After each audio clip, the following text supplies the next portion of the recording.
חלמתי שאני רוצה להיות נהג קטר, להיפגש ולקשקש עם בן אדם מוכר, להיות נשיא ליום אחד וממלא מקום, לשבור את השיא רק פעם אחת ולהגשים חלום. חלום הלכת, חולם גם מי שלא ישן, חלום הלכת, בהוקס סיבה חלומות בהוקס, זה מתגשם. חלמתי שאני עולה ישר מן הספסל, בתוך דקה תוקע גול ומביע סל.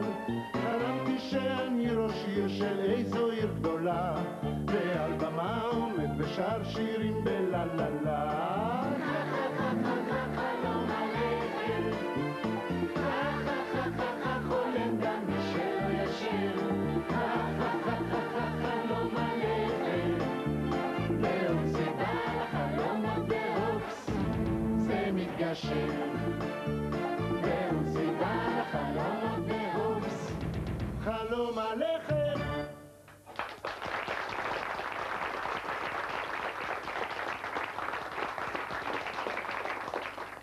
כיף לנו שבאתם, כיף לנו שאתם איתנו שם בבית, עם עוד תוכנית של חלום עליכם כמדי יום ראשון בשעה הזאת, 3 חולמים, 3 חלומות, ואל החולם הראשון, עמית בן נתן.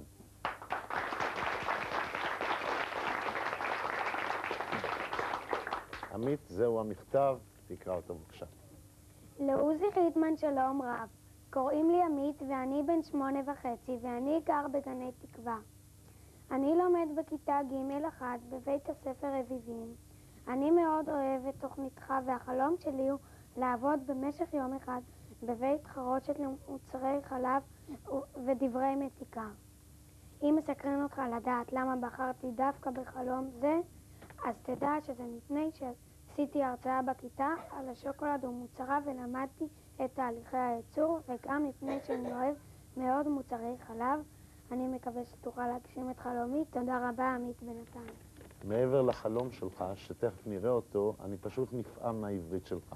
אז כל הכבוד לך, ובוא נראה את החלום. עוזי, אני יודע שזה נשמע קצת מוזר, אבל אני רציתי לראות מכונות, כן. ונראה לי שכאן יש מכונות. לראות או לעבוד עם מכונות? גם לעבוד, גם לראות. אוקיי, תראה, רצונך, כבודך, כבודך, רצונך. זה נשמע לי מעניין. כל אחד והחלומות שלו. אני יודע, לעבוד מכונות. כן. חשבתי אולי לבנות מכונות, אבל לעבוד... אתה יודע מה? אתה רוצה לעבוד עם מכונות? הנה האדם המתאים שיעזור לנו. שלום. שלום לך, מר משה קטן. עמית? עמית, הוא מנהל השיווק של מפעלי שטראוס, והוא יעזור לך להגשים לך את החלום. יופי. הוא רוצה לעבוד עם מכונות. אתה רוצה לעבוד עם מכונות? אז בוא עכשיו אנחנו נעשה סיור במפעל אצלנו. אני אראה לך את כל המכונות ואת כל התחנות שבהן אתה יכול לעבוד, ואתה תבחר איפה שתרצה לעבוד, ושם תעבוד. בסדר? יופי, בוא. משה, במכונה הזאת אני יכול לעבוד? זאת לא מכונה, זה מכלים שאנחנו מקבלים בהם חלב. לפני שהחלב נכנס לפה, אנחנו גם מפסטרים אותו באיזושהי מכונה. בוא עכשיו נלך לראות את המכונה הזאת, אוקיי? בסדר. כמה פרות צריך בשביל למלא את זה? עשרות אלפים.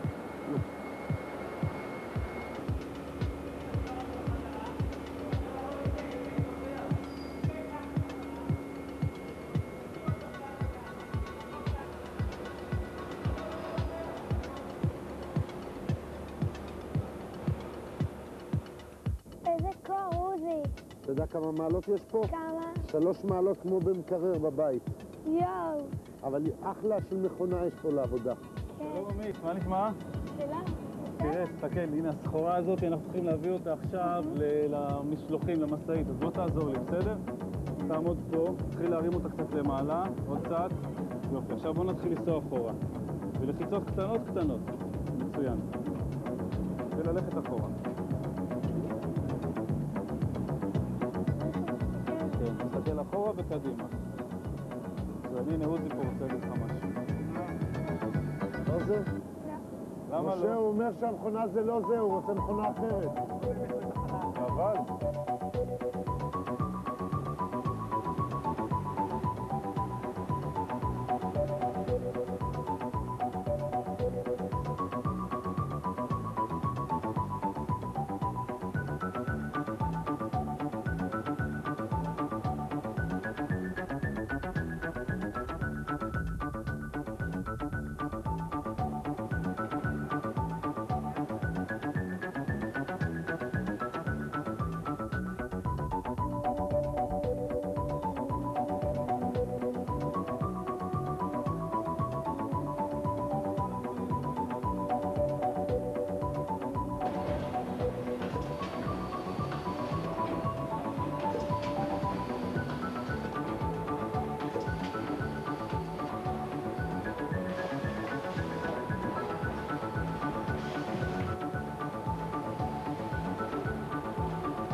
את האמת, עמית, רצית לעבוד במכונות או להגיע למה שהמכונות מייצרות?